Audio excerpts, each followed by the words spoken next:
Voy a leer la palabra de Dios. Primera Tesalonicenses 1:8. Lo leía en el ensayo con los que vinieron este viernes. Habíamos un buen grupo y participamos de ello. Pero vamos a leer nuestra lectura bíblica de esta semana que pasó. Dice: y ahora la palabra del Señor está siendo anunciada, partiendo de ustedes a gente de todas partes, aún más allá de Macedonia y Acaya. Pues a donde quiera que vamos, encontramos personas que nos hablan de la fe que ustedes tienen en Dios. No hace falta que se la mencionemos. Tengo un mapa de los viajes de Pablo. Hoy traigo 2 mapas, si logran verla. El apóstol Pablo, en sus viajes misioneros hasta este extremo, él sale de Antioquía. Era como uno de sus puntos de partida a sus viajes misioneros, Antioquía de Siria. Él subió de la iglesia en Jerusalén, él es de Damasco, pero en esa iglesia en Antioquía comenzó un mover evangelístico. El apóstol Pablo hace 3 viajes y en uno de sus viajes él va hasta Tesalónica. Ya voy a tener mi láser, no como en la escuela. Ya identificó dónde está Tesalónica, y Tesalónica está hasta este otro extremo, es arriba de Grecia. Y la carta que está en la que está escrita Primera Tesalonicenses es a esa iglesia, a la iglesia en Tesalónica, a la que él envió un mensaje. Ahora fíjese, ¿dónde comienza él sus viajes?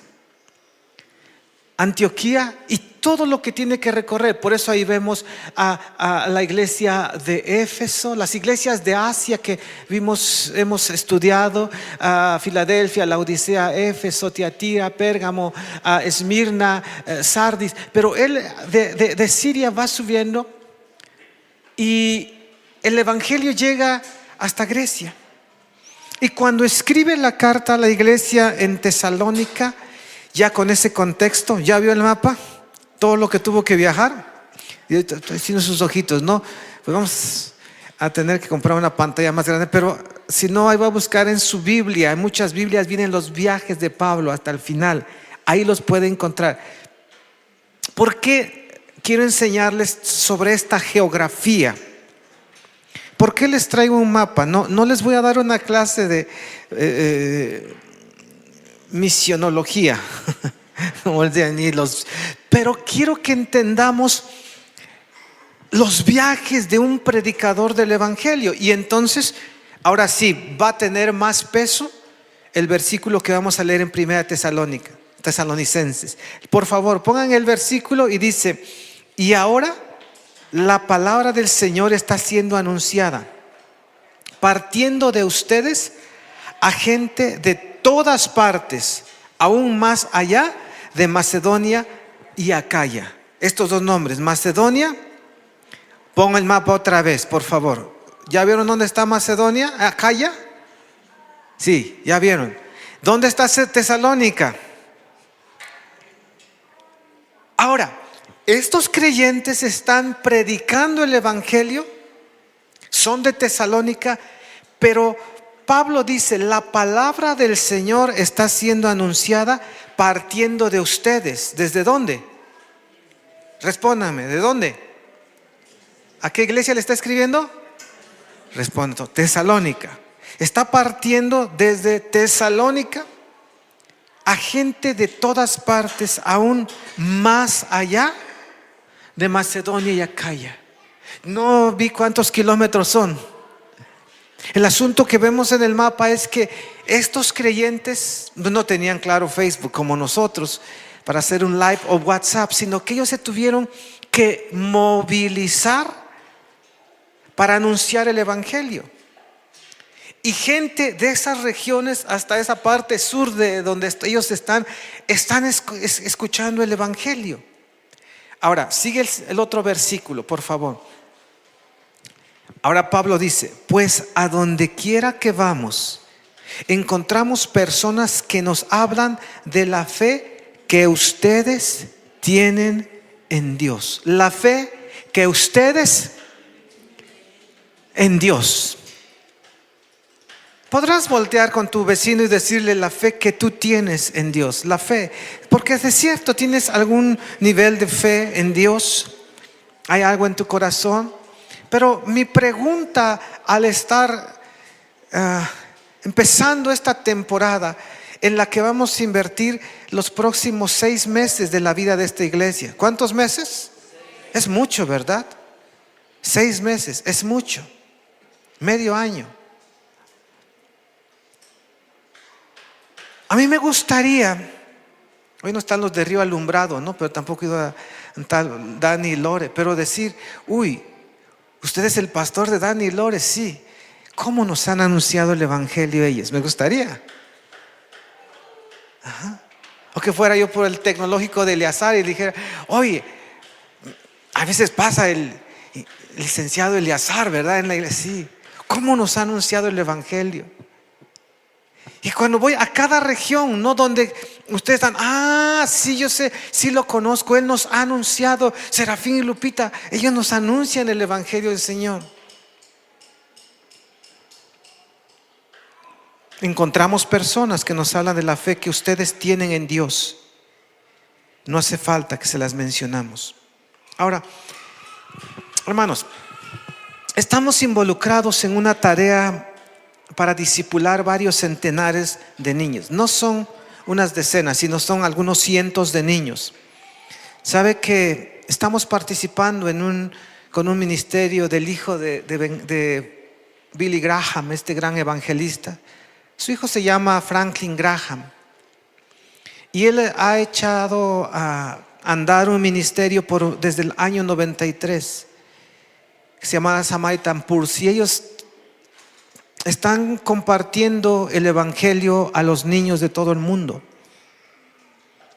Y nos inscribimos y están, pues unos 20 días, tienen un grupo de personas de la iglesia capacitándose para evangelizar. Queremos por lo menos alcanzar a 400 niños en los próximos 6 meses y discipularlos durante 12 semanas, que son 3 meses, en diferentes poblaciones de nuestra región, más allá de Tlaxiaco.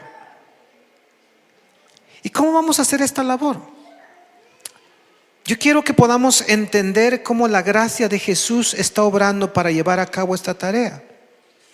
Y quiero todavía ayer pensaba, ¿cómo puedo impulsar a la iglesia? Porque me senté con mi esposa y con Belinda para platicar, quizá el día miércoles, martes, jueves, ni sé qué día. Nos sentamos a almorzar, a platicar sobre esta misión y le dije, son 6 meses.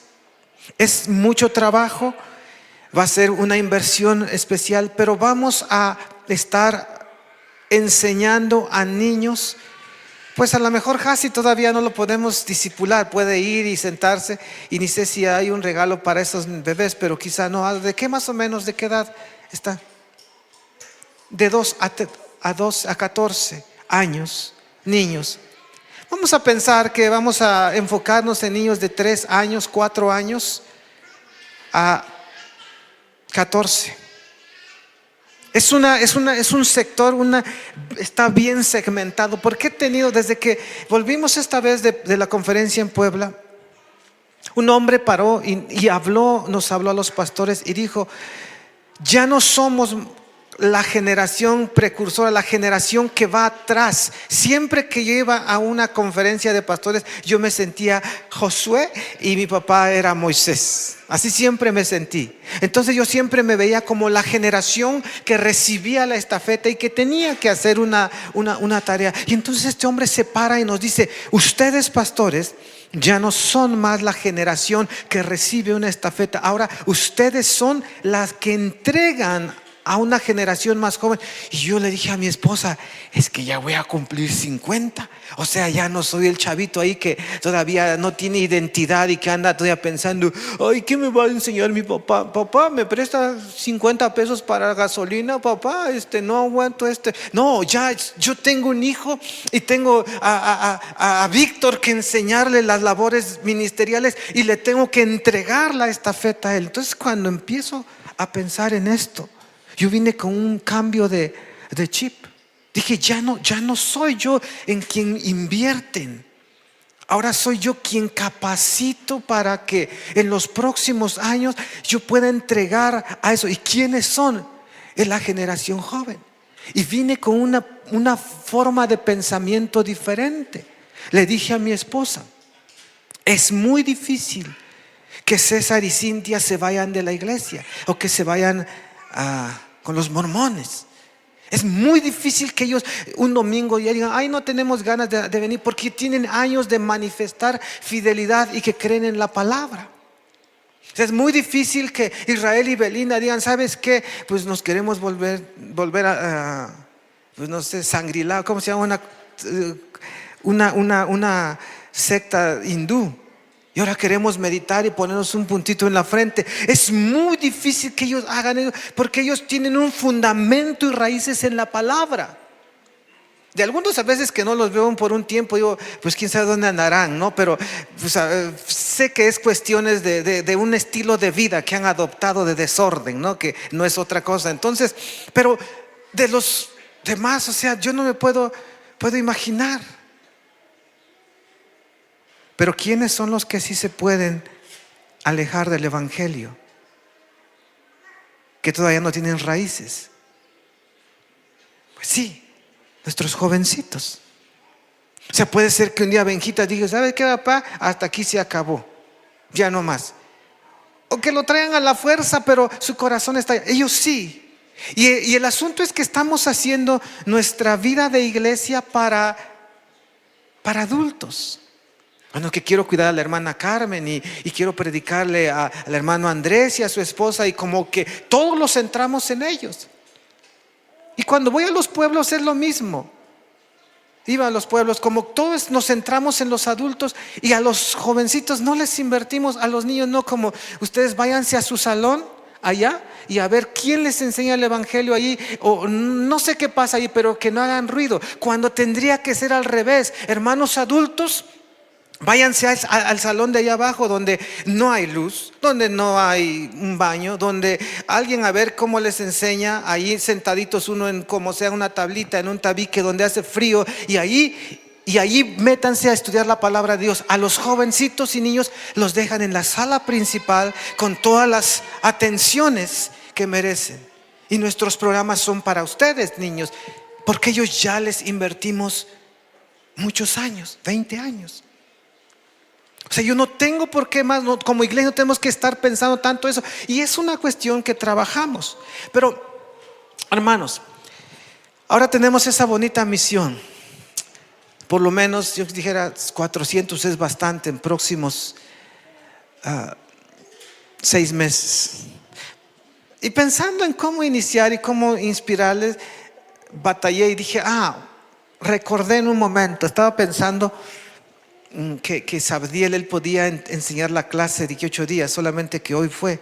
Pero creo que le voy a encargar que él enseñe, porque él va a entender este concepto. Alba me dijo, pues dile a Dani y a Betty que yo la den, porque Dani es mecánico. Sí, le dije, o sea, si ustedes quieren dar la clase, presten atención, igual y sí, y la dan ustedes la otra semana. Estamos haciendo un movimiento porque ya mucho tiempo. Así que Dani, ponte trucha, Betty, toma notas, Danielito, acuérdate todo, y Ana, tú vas de asistente. ¿Sale? O sea, no es muy difícil esto.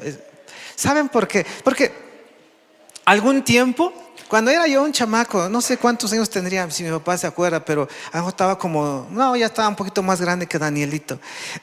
Trabajé como aprendiz de mecánico automotriz. Mi maestro, el maestro Poncho. Y él me enseñaba las cosas básicas de cómo arrancar un carro cuando está muerto, cuando hay que encenderlo y nadie lo puede encender. Entonces él me decía, hay algunas cosas, y uno de los puntos principales, Dani va a estar de acuerdo conmigo, él me decía, fíjate que haya chispa. Eso era antes, no sé si todavía se maneja así, que haya chispa en las bujías. Revisa eso, primera cosa. Entonces yo iba al distribuidor y ahí del carro, los que saben un poquito, por eso digo, hoy no, si fuera puros hombres amantes de los autos, les daría la parábola del motor de su auto. Pero ustedes traten no encontré otro ejemplo. Y es bueno solamente que, pues dije, si Sabdiel y Dani se unan para dar la clase y traen un motor y le enseñan a los niños, ellos quizás no se acuerden tanto de Tesalónica, pero dicen motor de encendido, punto de ignición, la hora de evangelismo, y esos niños lo van a captar bien. ¿Está bien? Así que se ponen de acuerdo. Así como se van al fútbol, que se vayan a ayudar a su clase de abajo. Entonces me decía esto mi maestro: revisa que haya chispa. Cuando ya sí, pero no arranca. Y decía, ahora revisa el orden de encendido, que esté correcto. Y yo por simple razonamiento decía, bueno, es un motor de 8 cilindros, 8 bujías, 8 cables. Entonces, ¿cuál es el orden de encendido? ¿Cómo diríamos así los que no sabemos nada? Pues sencillo. 1, 2, 3, 4, 5, 6, 7, 8. Entonces ya le decía, ya lo puse. ¿Está correcto? Sí. ¿Cómo lo pusiste? 1, 2, 3, 4. Y decía, no. Entonces me decía, ve, allá atrás en mi oficina hay una tabla en la pared. Hay un diagrama, busca qué modelo de motor, cuántos pistones, y allí dice el orden de encendido. Está bien. Y yo iba a la tabla de encendido y me encontraba con esto. Con esto. Por ahí me despiertan de ese muchacho, ¿sí? Me encontraba con ese enredijo. Ay, decía, motor, porque ese era uno de los motores más famosos de mi tiempo. Y decía yo, ay, qué. Ya le decía, sí, pero dice 1, 8, 4, 3, 6, 5, 7, 2. Así, ese es el orden. ¿En sentido de manecillas o al contrario? Es en sentido de las manecillas del reloj. Ah, muy bien. Vas al motor y pones esos números. Entonces no es 1, 2, 3, 4, 5, 6, 7, 8. No, fíjate cómo es eso. 1, 8, 4, 3, 5, 7, 2. Y se hacía un enredijo así. Ahora revisa eso. ¿Tiene gasolina? Echa gasolina al carburador. Y yo decía, sí, ya le bombeé, ya se hará. Ok, fíjate, ya hay chispa, todo eso debe de arrancar. Si todo ya lo demás está bien, ok. ¿Y qué creen? Arrancaba. Pero para mí era como que está oculto, está raro. ¿Por qué no tiene que ser 1, 2, 3, 4, 5, 6, 7? ¿Por qué los que idearon ese motor no lo hicieron así? Y entonces cuando abríamos un motor, nos encontrábamos algo como ese video. Hay un video hasta el último. Eso es un motor. ¿Cómo trabajan los pistones? Imagínate que trabajaran en el orden 1, 2, 3. Y así como que no. Porque cuando abres un motor te vas a dar cuenta que hay una parte, se llama el cigüeñal, que tiene la forma para que haga girar el motor y dé fuerza a las llantas. Y eso está como desbalanceado. Entonces Dani y Sabdiel van a traer un cigüeñal y le van a enseñar a sus niños, para que cuando tengan su carro no anden tan perdidos como la mayoría aquí en esta sala. Ahí van a decir, por eso un carro, a veces por eso mi carro es... ¿Por qué? Porque no hay un orden correcto. Uno enciende, otro se apaga, uno no funciona. ¿Entienden? Y entonces dice, hay una sincronía. Esa cosa va haciendo algo así y tiene que mover un pistón acá, hace eso, otro por acá, y crea una sinergia, una energía que va manejada, ordenada, y eso se transfiere a más piezas y eso hace que funcione. Pero esos motores funcionan a gasolina. ¿Cuántos de ustedes han hecho experimentos de gasolina y fuego? ¿A uno? Yo, háganlo. Es muy divertido. Se avientan un poco ahí de gasolina y luego échale un cerillo. Hace una explosión, porque la gasolina es un gas muy flamable, muy fuerte, y eso tiene nuestros tanques Por eso cuando hace mucha calor y le abres el tanque, ¿cómo hace? Porque es un vapor. Pues fíjese que eso tiene que pasar. Gasolina llega bombeada a un carburador y luego hay 8 pistones en los motores y cada uno tiene que tener una asignación y ese orden de encendido manda una corrientita de gasolina y van a salir, pero no aprenden nada de la Biblia, pero de motores van pero bien encendidos, ¿verdad? Pero pensaba yo en este ejemplo. Entonces tiene que haber una sincronía. Háganle así conmigo, una sincronía, háganle así, ¿sí? Tiene que haber una, o sea, bien puntual. ¿En qué momento tiene que inyectar gasolina al pistón 1? ¿En qué momento tiene que enviar una chispa eléctrica de muy alto voltaje al pistón número 1 a través de una bujía? Y cuando eso sube el pistón, llega gasolina, hace la chispa que cree que se crea ahí adentro. Eso, fuego. Una explosión, ¡pum! Y luego tiene que estar conectado el pistón número 8, creo que era, ¿no? Y luego tiene que estar el número 3, 4. Va todo el orden. Ahora, fíjense, 1, 8, 4, 3, 5, 6, 7. Entonces como que dice, ay, qué enredijo. Y eso crea, cuando todo eso está bien alineado, dicen los mecánicos, se escucha parejito tu motor. O sea que está como tranquilito. Y cuando no está eso, ¿cómo se escucha tu motor? Y ahí vas, no le dejes de acelerar porque se apaga en el tope, decían, ¿no? Ahí va uno. Es que no sube, va echando explosiones. Un día me encontré el de carro de gris por ahí abajo y choco, pensé que era un balazo. No, estaba echando una explosión porque algo de eso no estaba bien. Ahora, eso es el punto. ¿Cómo se llama nuestra meditación hoy? ¿Qué tiene que ver eso con el evangelio?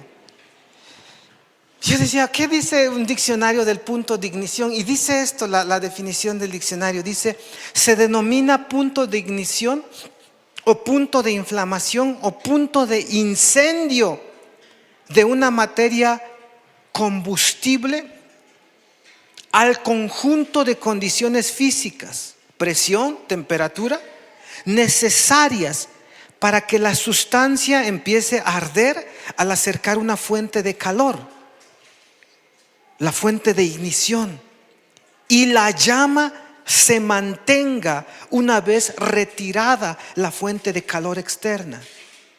El miércoles hablábamos sobre eso y decía, esta meditación la podíamos llamar leños dispersos, pero dije, no, vamos a llamarle de este punto. Y meditando, pensando en la semana, dije, punto de ignición. Ahora, yo pensaba anoche, todavía decía, ay Señor, si tuviera que motivar a un grupo de hombres amantes de los autos y los motores, les diría la parábola del motor, pero pues no es mi público así, pero varios sí me entienden. Estaba pensando, hermanos, también debe de tener un conocimiento de ese asunto. Entonces, así que uso esta ilustración porque no tuve otra. Y espero que me entiendan algo, pero después vamos a concluir con el ministerio de Cristo y vamos a entender mucho. Ahora, punto de ignición. Leímos sobre la iglesia en Tesalónica. ¿Qué hacía esa iglesia de Tesalónica? Anunciaba el evangelio fuera de su región. ¿Cómo lo coordinaban? No sé. El asunto es que unos iban, mantenían la iglesia local, pero ellos iban y enseñaban el evangelio y comenzó a verse un movimiento fuera de donde ellos existían. Y para eso quiero relatar un poquito la historia de Samaritan Purse. El viernes se las relaté según lo que tenía en mi cabeza, lo que había yo memorizado, pero quiero dárselo con un poquito más de detalles. Verano del año 93, verano de 1993. Con este ministerio vamos a colaborar durante los próximos 6 meses, ¿está bien? Y vamos a alcanzar no menos de 300 niños en diferentes pueblos. Y vamos a discipularlos, ¿cuántas semanas, manos? ¿Cuántos? 12 semanas, que son ¿cuántos meses, Eli? ¿No? 3 meses, 4 por 3, Ajá, 12, sí, entonces durante 3 meses, ¿verdad? Vamos a discipular. ¿Y quién lo va a hacer? Señalen a quién lo va a hacer. Pues Bel y Israel, porque ellos son los que encargados de los niños, ¿no creen? Ajá, Ita y Roger, qué bueno que está aquí Roger. No, no.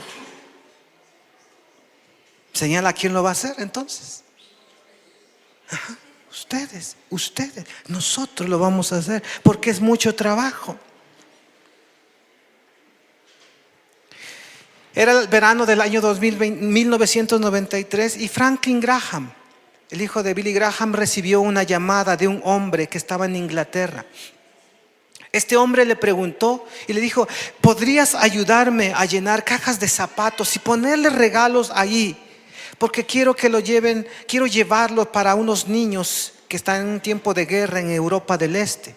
Franklin aceptó y dijo: bueno, es verano, yo siempre movilizo todo rápido, está bien, lo hago, te ayudo. Pero, porque era el verano, se le olvidó la promesa. Y entonces el día de Acción de Gracias, que fue como un jueves de noviembre, el último jueves de noviembre, él recibe la llamada de este hombre y le dice: por favor, envíame ya los regalos, están listos. Y él se acordó: ¿cuáles regalos? Ah, sí, lo que me dijiste. Entonces Franklin habla a un pastor, amigo suyo, y le dice: oye, amigo, tengo esta carga y pienso en ustedes. Punto de ignición, sincronía, conexión, orden, disposición. Dice: pienso en ti, ayúdame a juntar estas cajas y las tenemos que mandar antes de Navidad. Su amigo, este pastor, le dice: muy bien. Su apellido era Rhodes.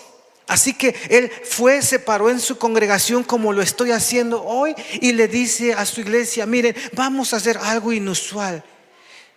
Busquen las cajas de zapatos de sus hijos y llénenlas de regalitos, de cosas de limpieza, de unos lápices, algo que puedan. Escriban una cartita y compartan el amor de Cristo y vamos a enviarlo a unos niños en Europa del Este que están sufriendo. Y su iglesia se inspiró y se lo contaron a sus familias, a sus amigos, a la gente alrededor de la iglesia. Y en unas pocas semanas la iglesia tenía 11,000 cajas alineadas en los pasillos de la iglesia. Eso causó una euforia y la generosidad comenzó a manifestarse. Y entonces gente de Canadá también empezó a mandar cajas. Y para la Navidad estaban enviando 28,000 cajas a los niños en la península de los Balcanes. Eso sí me acordaba la semana, el domingo, el viernes. Ahora, dice Franklin: a través de estos regalos pudimos comunicarle a estos niños y sus familias lo que el ángel dijo a los pastores sobre el nacimiento de Jesús. Miren que les traigo buenas noticias que serán motivo de mucha alegría para todo el pueblo. Lucas 2:10. ¿Qué año fue esto? Año 93. Les pongo fechas, datos, números, cantidades, porque es importante todo esto. Pero del año 93 a la fecha, más de 220 millones de niños, 220 millones de niños en más de 170 países y territorios han recibido una caja. Estos llevan esta caja y entregan también el evangelio. Lo estuvieron haciendo de esta forma, pero un día dijeron: vamos a subir el nivel. ¿Qué nos pidió Jesús que hiciéramos? Hacer discípulos. Entonces, cuando ellos entendieron Mateo 28:19, que hagan discípulos en todas las naciones, comenzaron a capacitar gente. Y de ese año hasta cuando estaba esta estadística, llevan 1,900,000 voluntarios de congregaciones a quien han capacitado. Este martes había varios de la congregación capacitándose cómo discipular. A una lucecita la mandamos ahí para que viera algo, digo, se va a aprender. Voluntarios. Y en ese tiempo surgió algo que llaman la gran aventura, que es un discipulado dinámico para los niños que reciben este regalo que dura 12 semanas. Les dejo unos números. Desde 2009, año 93 iniciaron, pero 2009, 40.500.000 niños se han registrado a este programa de 12 lecciones para aprender cómo seguir a Cristo y compartirlo con los demás, hacer discípulos. ¿Cuántos niños? 40.500.000. Solamente del 2009 a la fecha. De estos 40.500.000, 20.200.000 han hecho una decisión de recibir a Jesús como su Salvador durante este curso. La mitad casi. O sea que tenemos una gran oportunidad. Si nosotros tenemos como una meta así, hablar con, ¿cuántos niños te dije, Fortino? Les dije, nosotros ¿cuántos queremos alcanzar? Le estoy dando números. Acuérdale por favor, Janet. No, pues dice, ¿cuántos se preguntan uno al otro? Lupita, 400. Como 400 niños. Les estoy diciendo eso, números. ¿Cuántos, Benja y Libo? 400. Si eso queremos en estos próximos 6 meses. Ellos tienen una estadística que casi el 50% de los que toman un discipulado aceptan a Cristo como su Salvador y comparten el Evangelio. Es algo grande. O sea que nosotros, si aplicamos esto como iglesia, ¿a cuántos podemos alcanzar, Griselda? A ver qué les decía. Sí, eso vamos a ir. Pero ¿a cuántos podemos llevarlos a Cristo? Según esta estadística, 200, el 50%. Son muchos, ¿verdad? Quiero que presten atención a lo que les vengo diciendo. Ponme el video del motor, Víctor.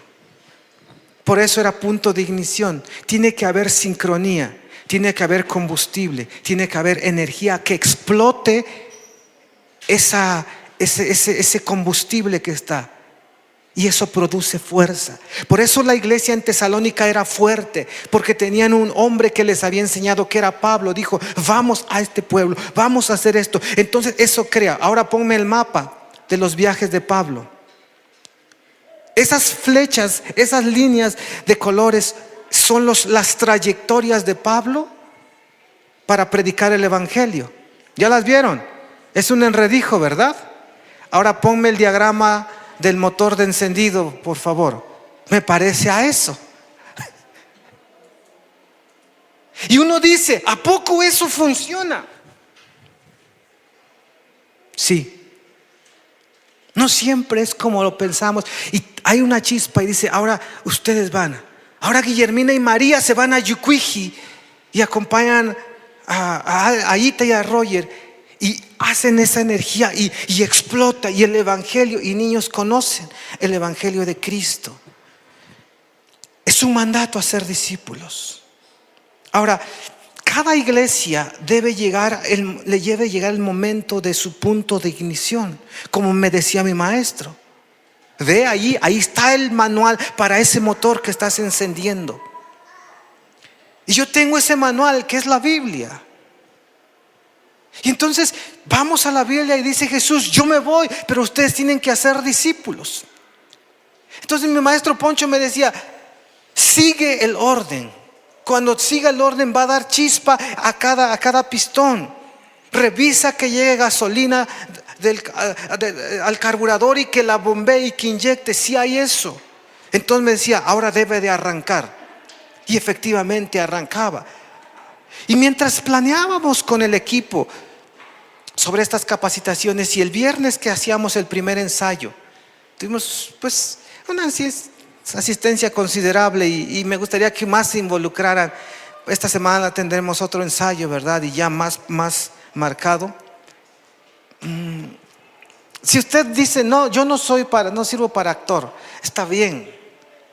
Pues de aquí nadie estudió esas artes escénicas, pero algo vamos a poder hacer. Le dije, pues la premiera a lo mejor la hacemos aquí, los que ya se la saben, pero cuando vayamos a un pueblito para allá, pues se va cualquiera. Y decía alguien, pues yo no quiero que me vean mi cara, entonces voy a hacer la muerte. Pues no le hace. Bueno, te pones el traje ahí. Pero mientras planeábamos, yo les estaba compartiendo el viernes, mientras planeamos el musical, yo estaba pensando en este ejemplo del punto de ignición. Mi deseo es que nuestra voluntad, puedan decir, digan conmigo, mi voluntad se alinee con la palabra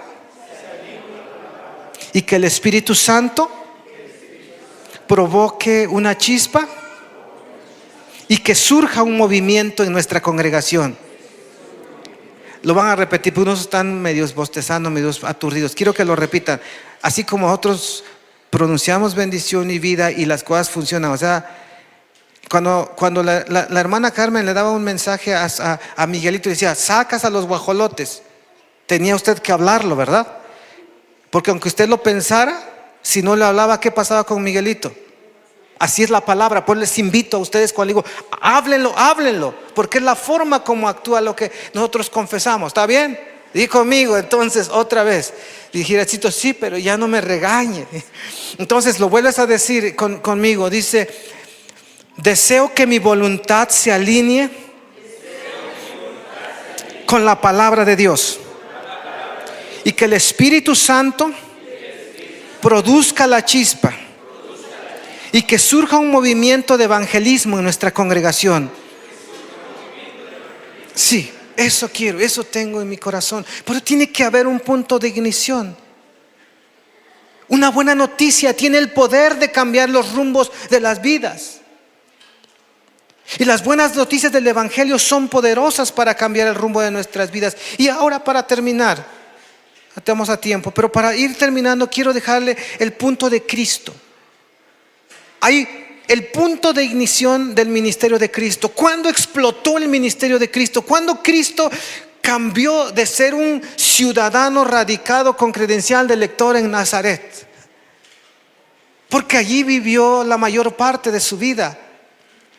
No, pues toda su vida, solamente unos 3 años a lo mejor no vivió ahí. Pero toda su vida, la mayor parte de su vida la vivió en su pueblo, Nazaret. Es un aldeano ahí, ya lo conocen, tenía cargo como Toñito, ¿no? Ahí estaba. Pero entonces leemos Mateo 14, 12 al 17. Estaba viendo, no quiero hacerle, no es una teología ni una doctrina ni eso, solamente estoy siguiendo más o menos lo que le estoy enseñando hoy, y quiero que lean con ese entendimiento este pasaje de la historia de Cristo. Si pueden leerlo en voz alta conmigo, me ayudan y vamos para que usted vaya reteniendo también esto. Versículo 12 dice: cuando Jesús oyó que Juan estaba preso, volvió a Galilea. Y dejando a Nazaret, vino y habitó en Capernaum, ciudad marítima en la región de Zabulón y Neftalí. Siguiente versículo. Y para que se cumpliese lo dicho por el profeta Isaías, cuando dijo: tierra de Zabulón y tierra de Neftalí, camino del mar, al otro lado de Jordán, Galilea de los gentiles. El pueblo asentado en tinieblas vio gran luz, y a los asentados en región de sombra de muerte, luz les resplandeció. Versículo 17. Desde entonces comenzó Jesús a predicar y a decir: arrepentíos, porque el reino de los cielos se ha acercado. Piensen en este versículo 17. Léalo otra vez, los que todavía no están tomando. Dice: desde entonces comenzó a predicar. Desde entonces, ¿desde qué tiempo? ¿Desde qué tiempo? Ita, ¿me dijiste algo? Ponme el versículo inicial. Quiero que entiendan. Sí. ¿Cuándo comenzó Jesús a predicar? Comenzó todo esto cuando cambia de población. Dice: cuando Jesús oyó que Juan estaba preso, comienza a cambiarse de población. Volvió a Galilea, deja Nazaret, se va a habitar a Capernaum, una ciudad marítima en la región de Zabulón y de Neftalí. Siguiente versículo. Esa región, dice Isaías, que es una región camino del mar, Galilea de los gentiles. Siguiente versículo. El pueblo asentado en tinieblas. Fíjense, esto es lo que les estoy hablando. Para el ministerio de Cristo, su punto de ignición es cuando Juan cae preso, su primo, Juan el Bautista.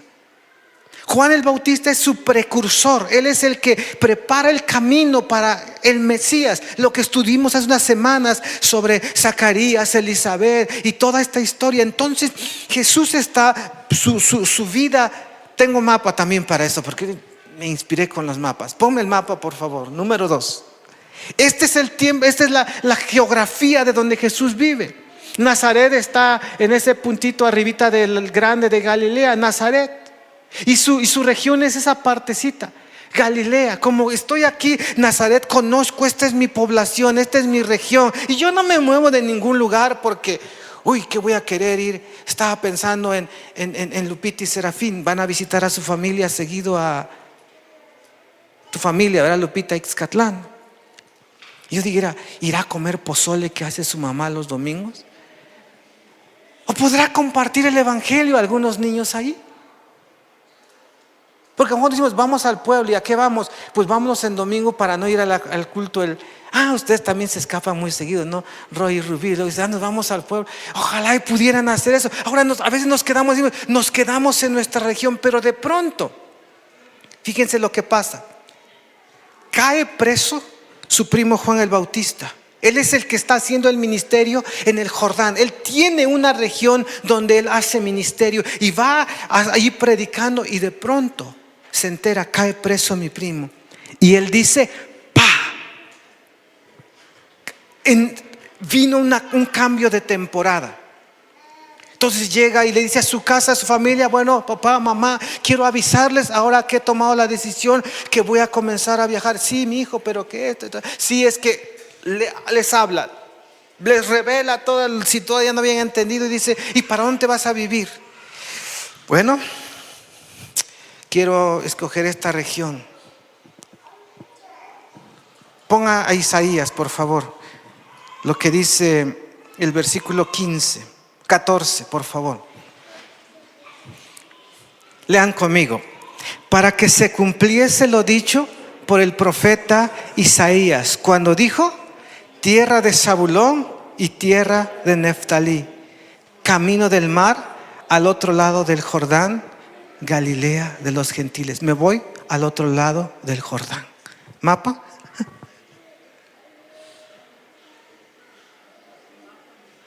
Mapa. Ay, grítenle, por favor. Ahora sí que vas a traer como te vas a sentar ahí, manos, con esos de las primarias, la cerbatana de Vic y papel. Entonces, ¿sabes? Pero ¿cuál es la reacción de María y de José? Ay, mi hijo.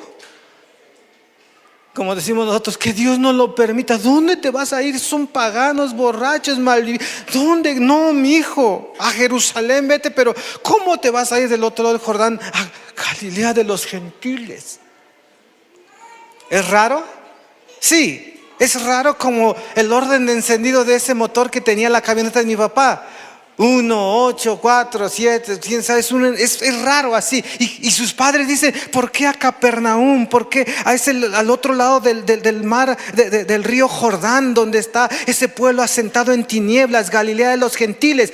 ¿Para qué? Dice, para que se cumpliese lo dicho por el profeta Isaías. Versículo 17.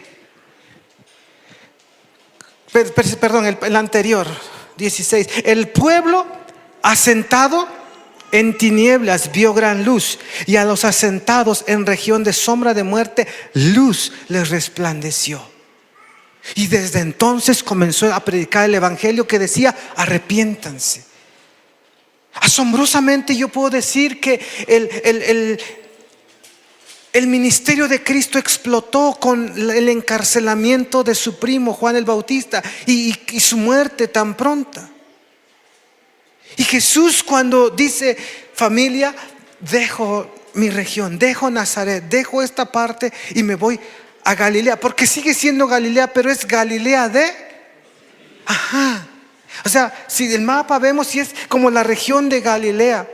Y ahí están las Decápolis, las 10 ciudades donde él predicó y que mandó también. Y después fue un endemoniado a predicar toda esa región de 10 ciudades, Decápolis.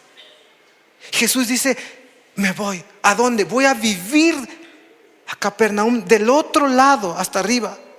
Capernaum, al otro lado del Jordán, familia. Y Jesús hace algo raro. Empieza su conexión. 1, 8, 4, 3. ¿Para qué? Para que venga la luz.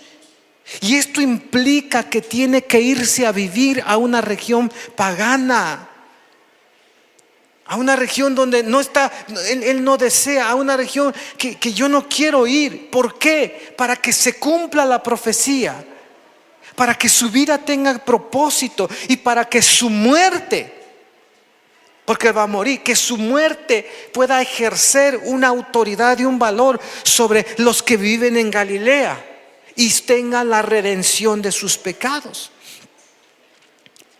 Y estaba pensando que este es un orden de encendido para la iglesia de Cristo en su misión. Comprender la palabra, comprender el propósito, dejar que el Espíritu Santo nos incendie. Cuando estaba yo leyendo la historia, porque hace quizá unos 20 años hicimos Samaritan Purse. Lo hicimos y para nosotros como iglesia tuvo un peso, pero los demás que hicieron, por ejemplo, ese tiempo estaba Cristóbal y me dijo, nunca más lo vuelvo a hacer, es un desastre. En los pueblos nos arrebatan los regalos, se agarran de a 2 cajas, no podemos hacer, no lo quiero hacer más. Nosotros tuvimos que tener me acuerdo una vez en Siniyuku, Sinicagua, ya estaba oscureciendo, dábamos las cajas y los niños venían, agarraban una caja, se escondían, la iban a esconder en un terreno, regresaban, se formaban y dijeron, a ti ya te dimos. No, a mí no me han dado. Y venía la mamá, no le han dado. Y estábamos con una tensión muy difícil. Hoy ha cambiado la logística. Como estoy pensando, digo, hacemos musical, es la forma de atracción. Vienen los niños, les invitamos, miren, tenemos estas cajas de regalos, pero tienen que firmar un compromiso para 12 semanas de discipulado con sus padres y vamos, la próxima semana comenzamos tratar de hacer un trabajo. Y entonces una semana va un equipo de la iglesia y con unos maestros discipulan semana tras semana. Una congregación planteó y dijo, es que los niños van a ir a recibir el regalo y no van a volver más al discipulado. ¿Qué creen que les dijeron los capacitadores? Entonces ustedes vayan a su casa y denles en su casa el discipulado. Entonces hay un trabajo en Jesús. Ahora, para Franklin Graham fue en el verano del 93 que él está en 1000 cosas y recibe una llamada de un hombre que había ido a los Balcanes, a un lugar de necesidad, y vio niños y dijo, estos niños necesitan que la luz venga a sus corazones, que ellos conozcan a Cristo. Muchos de ellos van a morir por las guerras que hay, por las cosas difíciles, necesitan conocer a Cristo. Y entonces dije, ¿qué cosa hago? Ya sé a quién le voy a llamar. Franklin, te necesito, dame cajas de regalo, yo los voy a llevar para predicar. Y Franklin dice, está bien, yo conozco quién me puede ayudar, al pastor Rhodes. Pastor Rhodes, necesito que tu iglesia me ayude para juntar casas. El pastor se para y le dice, yo sé a quién necesito. Y aquí necesitaba el pastor Rhodes a su congregación, dijo, yo sé quién me puede ayudar. Iglesia, necesitamos juntar regalos. ¿Se fijan? Sí saben, están entendiendo, es una conexión. Un hombre con una necesidad que busca un pilar que siembra el evangelio. Se dice, conozco que la iglesia de ese pastor es una iglesia viva. Y ese pastor dice, iglesia, ustedes saben qué pueden hacer. Sus noticias llegan y gente de Canadá dice, te ayudamos. Como dice el versículo que iniciamos de la iglesia de Tesalónica. Porque a todas las regiones que vamos, más allá de Acaya y de Macedonia, escuchamos que la gente habla de su fe. Entonces, es así, confiamos. Y cuando Jesús oyó que habían metido a Juan en la cárcel, se dirigió a Galilea. No se quedó en Nazaret, Se fue a vivir a Capernaum, a orillas del mar, en la región de las tribus de Zabulón y de Neftalí. Y es de importancia observar que Jesús, en el inicio de su ministerio, salió de su población de la niñez y se fue a una tierra desconocida. Es un lugar, según las escrituras, por la profecía, que es la región donde viven los paganos, un pueblo que está en las tinieblas, y Jesús fue a brillar a esa tierra. Entonces, hermanos, piensen. Pablo vive en Damasco. ¿Me pones el mapa de Pablo? Mapa 1. Él vive desde Damasco. ¿Ya vieron dónde está Damasco? Y entonces él se mueve a Damasco. Damasco está hasta donde dice Damas, hasta aquí abajito, ¿sí? Ahí vive en Damasco. Ahí, bueno, él iba camino a Damasco. Él es de Tarso, perdón. Pero va un día camino a Damasco. ¿Dónde está Tarso? Arriba. Y de Tarso iba a Damasco y su deseo era matar cristianos. Ahí tiene un encuentro con Cristo. Y después comienza a hacer un viaje, se encuentra con apóstoles, lo meten en un pueblo, conoce el evangelio, es bautizado. Pero después se encuentra una iglesia y la iglesia está en Antioquía de Siria, donde comienzan a reunirse allí. Y dice, ministrando ellos al Señor en ayuno, en oración, el Señor les dijo: apartadme a Bernabé y a Saulo, que es Pablo, a quien los he escogido para el ministerio. Y después de haberles orado e impuesto las manos, los enviaron con la gracia de Dios. Y ahí comienza, y Pablo salió, no me acuerdo cuál fue su primer pueblo que fue. Ustedes tomaron el curso con Cristóbal de los viajes de Pablo, ¿verdad? ¿Se acuerdan? ¿A dónde salió? No sé qué colores de su primer viaje, pero pudo haberse ido a Salamina o a Tarso en su primer viaje. Los mandaron en su primer viaje. Y Pablo comienza, parece chapulín, a brincar por el continente. Llega hasta Asia el evangelio. Y entonces va hasta Tesalónica. Se hace el evangelio. Entonces, punto número 1 para pensarlo ahorita. No tengo más puntos, pero el punto número 1 es que es de suma importancia salir de nuestros hogares. Es punto número 1 y es el único punto para que usted pueda anotar este domingo 24 de noviembre. Así que el único punto que tenemos para anotar que es importante salir de nuestros hogares o de nuestros sitios donde estamos acostumbrados a permanecer. Es importante salir de nuestros hogares. ¿Está bien, César? Es importante salir.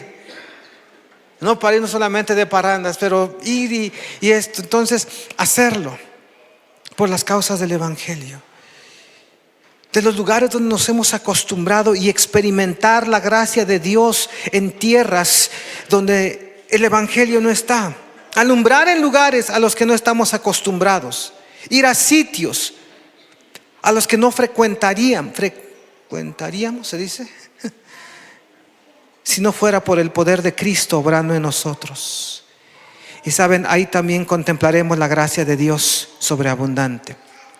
¿Está bien? Ahí también vamos a contemplar. ¿A dónde se fue a vivir Cristo? Inés, para iniciar su ministerio. ¿No te acuerdas? Dime, ¿no? No se acuerda, me queda mirando, pero no me dice. ¿Yo qué? ¿A dónde se fue a vivir Cristo? ¿A Panamá? Híjoles, dije, vino cerca. A Capernaum. Para ir a Galilea. Yo clarito escuché a Panamá y dije, uy, ella sí se fue lejos. Se fue a la tierra de los gentiles. ¿Y su familia qué diría? No, mijito, vete a cualquier otro. Pero ahí no, ahí hacen bien feos sus sacrificios. Bueno, Jesús se va y llegamos a Mateo 8. Y quiero solamente con esto inspirarlos, porque lo que les dije, cuando salimos, nos movemos, comenzamos a ver la gracia de Dios que se manifiesta de una forma diferente que sentarnos aquí. Sentarnos aquí es cansado, ¿no? A veces digo, hace calor y ya quiero, pero la gracia de Dios se manifiesta. Entonces, Mateo 8, 5 al 7 y después el versículo 10. Lean conmigo. ¿A dónde se fue a vivir Jesús entonces? ¿Yo qué? Se fue por esas regiones, la tierra de los gentiles, cambió su localidad. Lean conmigo versículo 5. Entrando Jesús, ¿en dónde? Vino a él un centurión rogándole y diciendo: Señor, mi criado está postrado en casa, paralítico, gravemente atormentado. Y Jesús le dijo: yo iré y le iré a sanar. Después dice la historia, y el hombre dijo: no vayas, porque pues somos la tierra de los gentiles, yo soy romano, en mi casa hay unos altares, ¿sabe qué? No vayas, Jesús, a mi casa, pero creo en ti y solamente te pido que digas la palabra de que mi hijo será sanado, mi siervo será sanado, y mi criado, y se va a sanar. Ahora, versículo 10. Pónganse en pie, iglesia, vamos a terminar esta. Todo esto está sucediendo no en Nazaret, porque cuando llegó a Nazaret, a veces Nazaret parece nuestra sinagoga, ¿no? Ahí no pudo hacer milagros a causa de la incredulidad de la gente. Entonces yo les predico y uno ya están enojados. Ya me volvió a preguntar y no sé, y me expuso, como a veces pasa eso, ¿no? Ya me regañó y que no traje Biblia. Y sí, eso pasa. Y dice que Jesús llegó a su pueblo y dijeron: ay, este es de aquí, ¿qué cosa puede hacer? Dice, y se fue de su región. Pero entonces llega a Galilea de los gentiles, el pueblo que está en las tinieblas, y él llega resplandeciendo y entra allí a Capernaum. Llega un hombre y le dice: sana a mi siervo. Él dice: sí, voy a tu casa. No vayas, porque somos los gentiles, no tienes que meterte en nuestra casa, ustedes tienen prohibido entrar a nuestra casa. Solamente di la palabra de fe y mi hijo sanará. Versículo 10, lean conmigo. Al oírlo Jesús se maravilló. Ahora, alguien hacía un estudio de cuántas veces dice la Biblia que Jesús se maravilló, pero son bien poquitas las veces que se maravilló. Se maravilló una vez de la incredulidad de ellos, ¿se acuerdan? Que quizás fueron los de Nazaret. Se maravilló de la incredulidad de ellos, pero en este caso dice: Jesús se maravilló y dijo a los que le seguían: de cierto os digo que ni aún en Israel he hallado tanta fe. ¿A dónde fue a encontrar fe él? En la tierra de los gentiles. Y eso me hace pensar la ocasión que estábamos en Yucuiji. Nos dijeron: no digan nada del evangelio, porque esta es una escuela pública y no queremos meternos en problemas. Le dijimos: está bien, no les damos la clase bíblica y no les damos nada, nos regresamos. No, sí, denos el regalo. Bueno, vamos a darles el regalo. Vamos a jugar con los niños. Empezaron el brincolín, empezamos a jugar con ellos. Les dábamos sandía, les dábamos agua, pasaban, hacíamos, ahí los estábamos mirando. No jugamos siquiera con ellos las dinámicas que llevábamos. Y de pronto viene alguien y nos dice: ustedes son cristianos, ¿verdad? Dijimos: sí, de los niños. Nosotros también. ¿De verdad? Sí. Vamos con el pastor tal en tal. Y ya, seguimos. Están otras sentadas allá abajo de las maestras. Llegan: ustedes son cristianos, ¿verdad? Sí. Nosotros no podemos ir a la iglesia, pero también somos cristianos. Y terminaron orando por ellos, ¿verdad? Sí, ¿verdad? Y eso siguió. Estábamos más que maravillados, porque dijimos, ahí nos dijeron que no, y ahí estaba el equipo del Sanedrín que nos observaban para no predicar, pero los niños nos iban a buscar a nuestros lugares y oramos por ellos. Y al final la que coordinaba nos dijo: la próxima lo hacemos en un domicilio privado para que puedan enseñarnos la palabra. Al oírlo, Jesús se maravilló y dijo a los que seguían: de cierto os digo que ni aún en Israel se ha hallado tanta fe. Jesús se va a habitar en Galilea de los gentiles, en Capernaum, y ahí se encuentra con este hombre romano, un capitán del ejército. Y Jesucristo dice que allí encontró una fe viva. Pero fíjense, ahora el versículo 11. Esto nos debe de romper nuestra forma de pensar de cómo se hace iglesia. yo os digo que vendrán muchos del oriente. ¿Y dónde es el occidente? ¿Dónde es el occidente? No traje mapa de eso. Nosotros somos los occidentales, ellos son los del oriente. Y qué grata profecía que Jesús está diciendo: os digo que vendrán muchos del oriente, pero también vendrán del occidente. Nosotros somos del occidente. Y acá viene algo tan fuerte. Dice: y se sentarán del oriente y del occidente, se sentarán con Abraham e Isaac y Jacob en el reino de los cielos. Se van a sentar a comer. ¿Dónde profetizó eso Jesús? Que los mexicanos íbamos a encontrar el evangelio en la reunión que tuvo con un centurión romano en Galilea de los gentiles, porque tuvo un impulso de maravillarse por la fe de este hombre, y dijo: os digo que vendrá gente de oriente y de occidente y se sentarán a participar de la mesa del reino de los cielos. ¿En dónde lo dijo? En Galilea de los gentiles. Iglesia, estoy aquí, dije: pues sí, se va a tener que unir Dani para dar la clase de la ignición con los... ¿A quién le toca la otra semana? Pues no, mamá. Bueno, ustedes se van. Ahí le enseñas la clase de mecánica, de una vez te nombro. Y se van a ir allá, porque los niños tienen que entender esto, porque a ellos vamos a abarcar estos próximos. Son 6 meses en nuestro trabajo. Entonces, hermanos, voltea al de al lado y dile: los próximos 6 meses tienen inicio con esta palabra predicada hoy, 24 de noviembre. Los próximos 6 meses tengo el rema de Dios para la iglesia. El otro año, eso ya se va a hacer el tablón, lo que vamos a leer, pero tenemos 6 meses de evangelismo. Esta palabra de exhortación, porque hoy les traje una palabra de exhortación. Y termino con lo que leímos la semana pasada, Colosenses 4:12. Colosenses 4:12.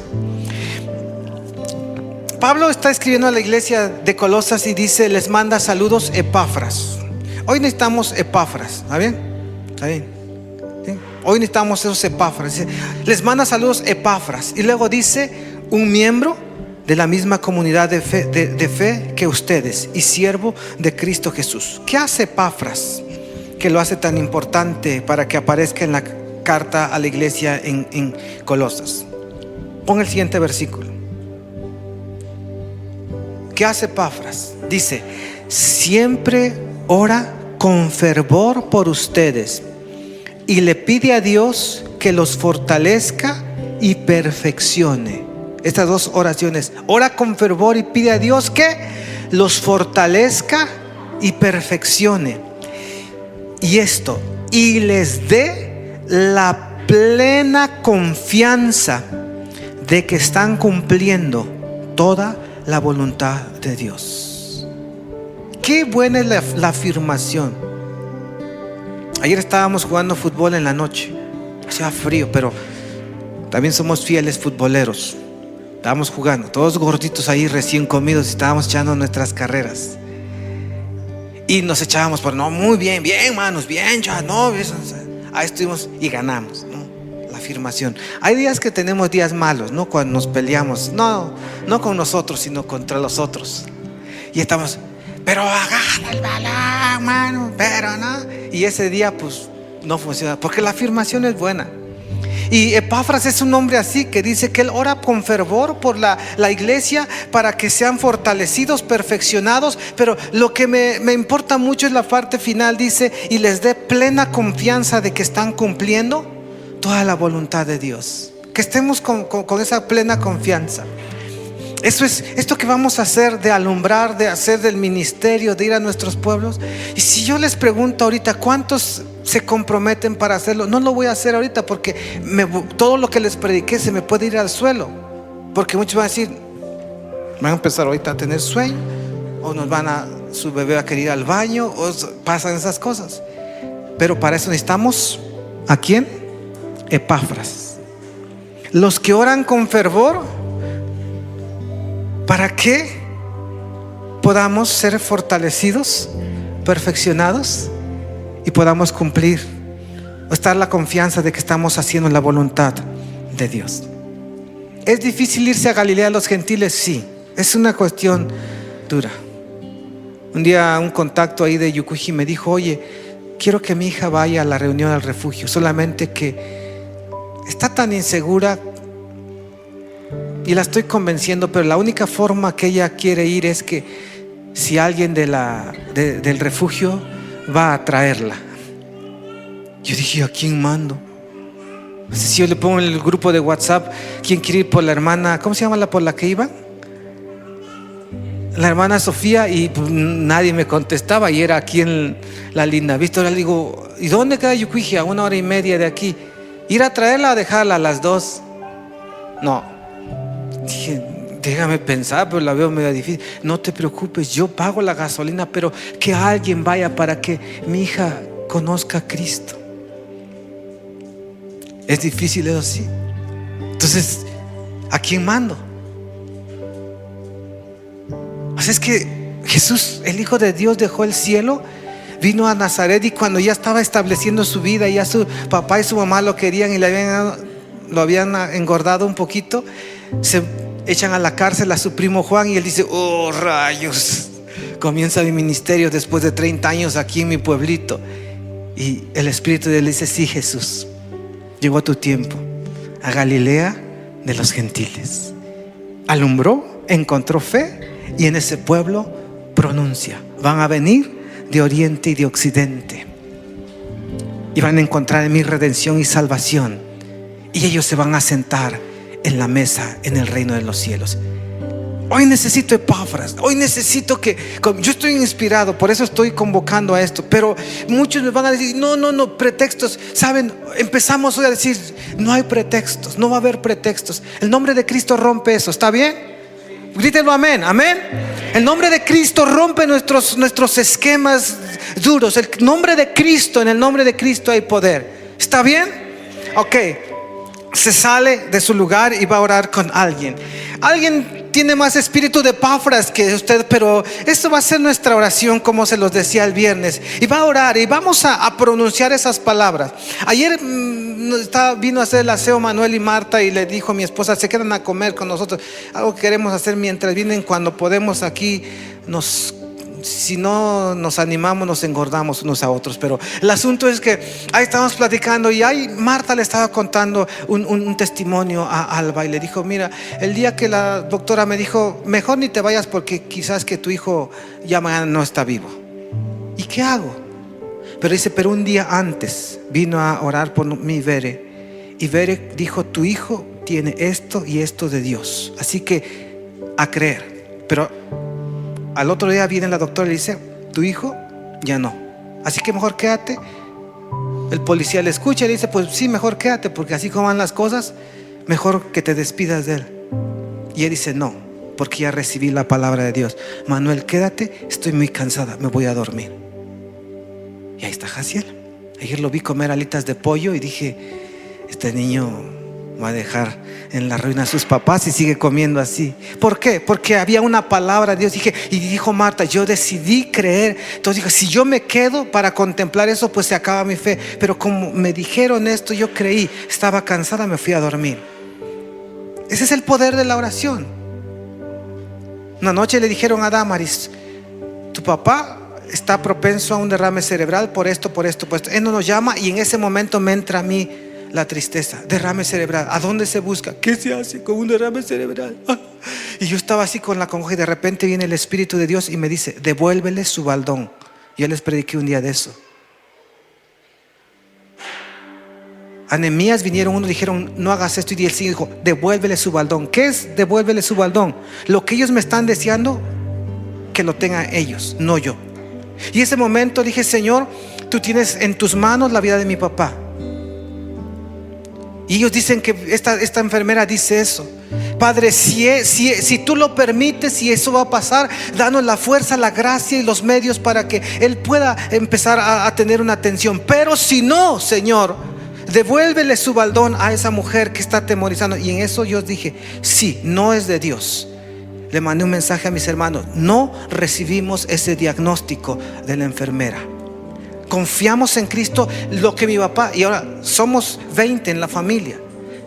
Si yo empiezo a decir que se hace un derrame cerebral y después a mí dice, sí, ahorita le pregunto a alguien porque a mi abuelito le va a dar un derrame cerebral, sí, y te empiezan un derrame cerebral el pastor Philly, y están 100 personas diciendo que al hermano Philly le va a dar un derrame cerebral.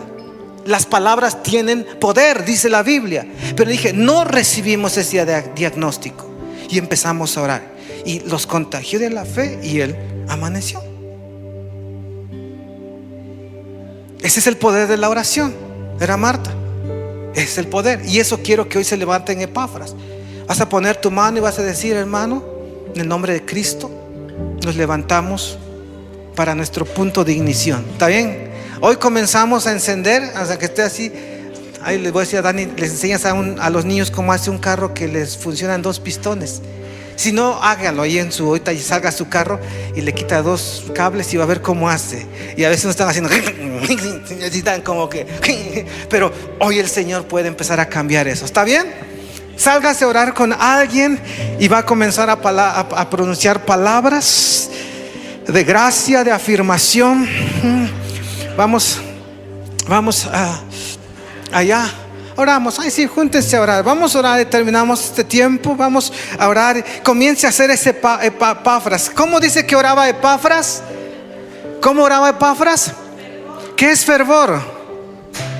¿Qué es fervor, chino? Ajá, con hervor, ferviente, hirviente. O sea, que ora, que clama, dice: Padre, levántalo. Y tenemos nuestra misión. ¿Cuál es nuestra misión? Predicarle a unos 400 niños en estos próximos 6 meses, discipularlos. Y si la gracia de Dios está con nosotros, que 200 de ellos, según sus estadísticas, conozcan a Cristo. Eso es mucho, ¿verdad? Nos enteramos que hay iglesias en nuestra región que no tienen niños en su iglesia. ¿Saben por qué? Porque lo están invirtiendo en los adultos, en construir edificios, en hacer aniversarios. Y no necesitan los niños. Entonces, ¿qué pasa? No hay niños en su congregación. Nosotros tenemos muchos niños, pero queremos alcanzar más para Cristo. Entonces, ¿qué vamos a hacer? Lo vamos a invertir allá, en nuestros recursos, y vamos a ver la gracia de Cristo. ¿Está bien? Amén, amén, amén. Vamos a orar. Padre nuestro, en esta tarde nos levantamos para orar. En el nombre de Jesús, en el nombre de Cristo, de quien tomamos nombre, en el nombre de Jesús, quien dio su vida por nosotros. Así como Él dice, Galilea de los gentiles, el pueblo que estaba en tinieblas vio la luz. ¿Por qué? Porque Cristo fue a alumbrar a ese lugar. Y en este mediodía, 24 de noviembre, pedimos que venga una temporada, el punto de ignición de evangelismo en esta congregación para este fin de año y comienzo de 2025. Padre, hoy proclamo sobre esta congregación que viene, Señor, el conocimiento de tu voluntad, como oraba Epafras. Que esta iglesia comienza a entender, a ser fortalecida y entendida para comprender que la voluntad tuya es que salgamos, hagamos discípulos, honremos tu nombre, exaltemos tu nombre, llevemos a gente a tus pies, que las naciones, la gente conozca tu poder. Por eso en esta mañana oramos, este mediodía, y pedimos que la gracia, el vigor, la virtud, Señor, venga sobre nuestras vidas. Rechazamos todo pretexto, todo cansancio, toda mala actitud que a veces gobierna nuestra vida, que nos impide estar desorientados, que no tenemos una sincronía, que dejamos el Espíritu Santo a un lado, que queremos hacerlo en nuestras propias fuerzas. Hoy te pedimos que venga tu gracia, tu esperanza, tu vigor. Tenemos, Señor, el privilegio de colaborar con este ministerio que está en todo el mundo. Tenemos el privilegio de sentarnos con ellos para anunciar el evangelio en nuestra región. Y te damos gracias porque de muchas formas somos impulsados para anunciar el evangelio. Hoy esta congregación recibe esta exhortación, Padre, pero ahora pido que tu Espíritu Santo venga y encienda con una chispa de tu fervor a los corazones. Gracias porque tu palabra es clara, la entendemos en esta mañana, pero ahora necesitamos la fuerza y la virtud de tu Espíritu Santo para que nos pueda encender. Padre, proclamamos que hoy nosotros como iglesia hacemos caso a tu palabra. Hoy decimos, hacemos caso a tu palabra. Dejamos que el Espíritu Santo obre en nosotros. Nos levantamos con alegría y buena disposición. Y Padre, tenemos en la mira muchos niños que conocerán el Evangelio y que sus padres serán como este centurión que ya tiene fe en ti, que está esperando encontrarse con Jesús. Proclamamos que en los pueblos, en los ranchos encontraremos recepción al Evangelio y que tu gracia nos acompañará. En el nombre de Jesús así lo proclamamos y le damos un aplauso al nombre de Cristo, iglesia. En nombre de Cristo. Que el Señor les bendiga, hermanos. Nos vemos el miércoles. Gracias por estar aquí. Dios les bendiga.